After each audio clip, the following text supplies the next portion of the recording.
Hello, everyone. You're watching Inside the Americas. Coming up, Joe Biden wraps up his first 100 days as president this week. We'll take a closer look at just how he's doing and the origins of that distinctly American tradition that began with Franklin D. Roosevelt in 1933. Then the Senate in Brazil investigating the government's management of the pandemic there. That move could mean trouble for President Jair Bolsonaro's hopes for re-election and even possible impeachment. And as Hollywood recovers from one of the strangest Oscar ceremonies in film history, we'll look at the unprecedented 80% decline in U.S. box office due to the pandemic and why the movie industry is still slightly optimistic. I'm Jeannie Gajula. This week, Joe Biden marks a milestone in every American president's legacy, his first 100 days.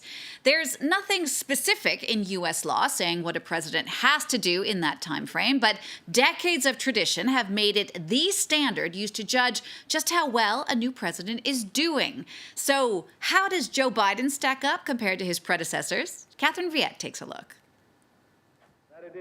It all began with FDR, when he used the phrase first 100 days in one of his regular radio addresses known as fireside chats. There is no statutory importance to 100 days. There's no constitutional importance. It really is a tradition that began with Franklin Roosevelt, who took office in the middle of the Great Depression and proceeded to give hope to Americans. President Roosevelt took swift action, passing 76 laws in his first 100 days to get the U.S. economy back on its feet. Since then, that length of time has become a benchmark by which presidents are measured. So how does Joe Biden stack up? He's already delivered on some of his key campaign promises. He passed a massive $1.9 trillion COVID relief bill in his first 2 months in office, and his administration hit its goal of 200 million vaccinations in his first 100 days with 1 week to spare. Biden has also rejoined the Paris Climate Accord and the World Health Organization and halted construction of the border wall. I'm usually a hard grader, but I give Biden an A, a full A. It's not that everything's gone perfectly. That never happens in any presidency. But you have to look at the big things controlling politics in Washington and then how a president is handling them. And there are two overarching, gigantic things, the pandemic and the economy. The president's next big push, his massive $2 trillion infrastructure package. It's not a plan that tinkers around the edges. It's a once-in-a-generation investment in America. While Biden has managed to undo some of Donald Trump's hardline immigration policies, he's been caught by surprise as a surge of migrants has fueled a new crisis at the southern border. And even with the Democratic control of both houses of Congress, Biden's agenda faces significant resistance from Republican lawmakers. Still, Biden retains the support of the public during this honeymoon period, with the polls showing that around 59% of Americans approve of his job performance so far. But how does Biden measure up compared to his predecessors? In his first 100 days, Biden has signed 11 laws. Donald Trump signed 29, Barack Obama signed 14, George W. Bush signed 7, and Bill Clinton signed 22 in the same time period. Like his predecessors, Biden has also used the power of executive orders to further his agenda. He's issued 42 orders and revoked 62 of the 219 orders signed by Trump during his time in office. That's compared to 33 executive orders issued by Trump and 12 that reversed Obama-era policies. And as for golf, Biden's been out just one time, while Trump, despite declaring he'd be too busy to play, managed to tee off 19 times during his first 3 months in office. The U.S. is now easing up on its mask regulations, saying it's okay for fully vaccinated people to not wear masks outdoors. Almost 30% of Americans are now fully vaccinated. The situation in Brazil, however, is still dire. The country has seen more than 14 million cases and close to 400,000 deaths since the pandemic began. The Senate in Brazil, though, now looking for answers. On Tuesday, it opened an inquiry into the government's management of the crisis, a move that could potentially lead to the impeachment of President Jair Bolsonaro. Selena Sykes explains. As COVID-19 deaths approach the 400,000 mark in Brazil, President Jair Bolsonaro faces an inquiry into his handling of the pandemic. A CPI tem que buscar os fatos que nos levaram a uma situação que é indubitável. Nós somos o país, o segundo país do planeta que mais mata pessoas por Covid-19. The probe launched by Brazil's Senate will look into whether negligence or corruption has contributed to the country's grim death toll, and how, for example, to explain the fatal oxygen shortage in the Amazonas state, Manaus. Just one of many questions the 11 members of the investigation committee will be examining. Only 4 of them are considered as close to the government. Há responsáveis, evidentemente, há culpados por ação, omissão, desídio ou incompetência. E eles, em se comprovando, serão responsabilizados. Since the beginning of the pandemic, Bolsonaro has repeatedly downplayed COVID-19, speaking out against lockdowns, masks and vaccinations. He has faced widespread criticism over his management of the pandemic and has seen his support plummet, though the far-right leader refuses to accept any responsibility.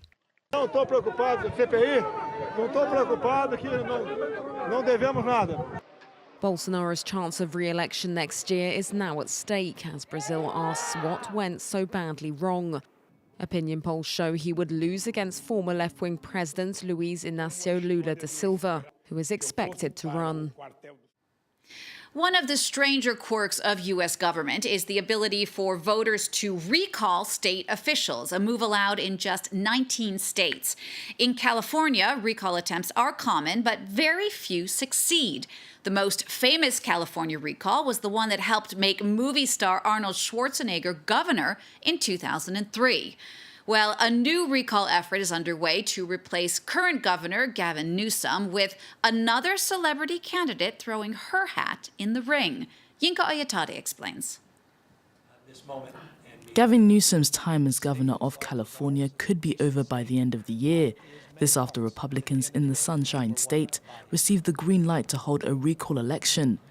The vote will give California's electorate the chance to oust Newsom, who has been in office since 2018. The election comes as recall organizers gathered more than 1.6 million signatures supporting the vote.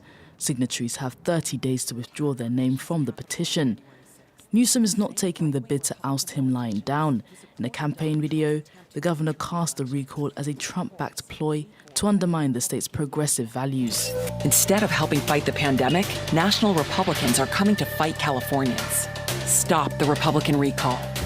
It's a power grab.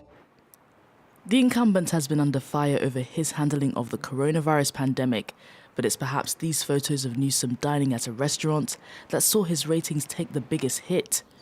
He attended a dinner after urging residents to stay at home amid fears of a virus outbreak. Newsom's once high approval ratings have now dropped to less than 50%. It's this dissatisfaction that rivals hope will remove Newsom from office. Former San Diego Mayor Kevin Faulconer was one of the first Republicans to announce his candidacy. That's a reflection on the dissatisfaction of the job that Governor Newsom is doing. I'm looking forward, obviously, as we travel this great state, to talk about the work that I did as mayor, the reforms that we brought to San Diego that I think we need to bring to California. Former reality TV star and trans activist Caitlyn Jenner has joined a growing list of Republicans hoping to oust Newsom, but many question her suitability for office. I don't know her policy positions other than being in opposition to the current governor. B, she hasn't voted frequently. She hasn't weighed in on a number of questions. And it really is a novelty. And it speaks in some ways to the danger of recall politics. Jenner is hoping to follow in actor Arnold Schwarzenegger's footsteps. The Republican ousted former Governor Gary Davis in 2003. It's the only successful recall to have taken place in California's history. This year's Oscars capped off one of the most unusual years in film history. Many of the movies nominated this time were first seen on the small screen via streaming. Best Picture winner Nomadland is now the lowest grossing film to ever win the top prize, at least in decades. With movie theaters across the U.S. closed for most of the year due to the pandemic, that news comes as no surprise. But as the U.S. slowly returns to normal, theater chains are betting Americans can't wait to get back to the big screen. As Nomadland becomes the lowest grossing Best Picture winner in decades, Hollywood is banking on a box office recovery for U.S. cinemas. Over the past year, most movie theaters remained closed because of the coronavirus pandemic. This led studios to delay releasing their big blockbuster flicks, causing the U.S. box office to fall to just over $2 billion, an unprecedented 80% decline. Movie theaters have struggled to stay afloat. We've so far had Alamo Drafthouse declare bankruptcy, and ArcLight announced they're not going to reopen their 300 screens. I think that's the tip of the iceberg. That's 3%. I think you're going to easily see 10% close, and more likely 20 to 25% over the next year. AMC Theaters, the world's largest exhibitor, lost a staggering $4.6 billion in 2020, while Cinemark lost $618 million. And the pandemic has also upended the distribution model. Warner Brothers has opted to debut its entire slate of movies this year on HBO Max at the same time they screen in theaters. But Hollywood remains optimistic. You can't reproduce the experience of seeing a movie with other people that you don't know. That collective audience experience is so valuable. And as a producer, I want to see my movies in places like this. I don't want them to just be streamed at home. It's not the same. With half of the country's cinemas reopened, theaters are hoping for a semi-normal summer season. Now, if you've ever gone shopping for sneakers, you'll know there are some very expensive pairs out there. Well, one pair of gym shoes has just shattered all sorts of sales records, bringing in $1.8 million. They're not just any shoes, however. These Nikes were worn by American rapper Kanye West for a performance at the Grammys. The record amount at Sotheby's was triple the previous record at auction for sports shoes, as the market for the rarest among them continues to skyrocket. We'll leave you with that. Thanks for watching Inside the Americas. We'll see you again next time for all the news from north to south.